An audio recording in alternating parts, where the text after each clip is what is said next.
how to reactivate your Shopify store. First, I'm going to show you how you can deactivate your store, and the way you do this is you go to the settings down here in the bottom left, right next to the gear icon. And from here we want to go to the second tab, which is called Plan.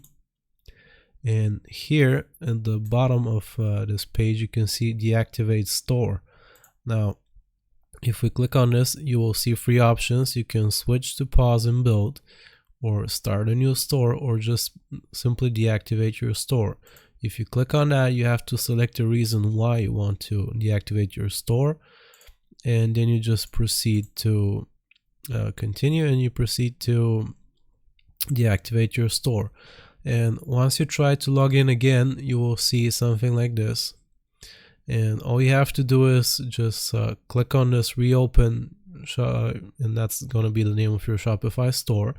And you just go through with the instructions, and you just have to pick a new plan, which you can choose from the Shopify options. And that's how you reactivate your Shopify store. I hope this was useful. Remember to like and sub, and I'll see you next time.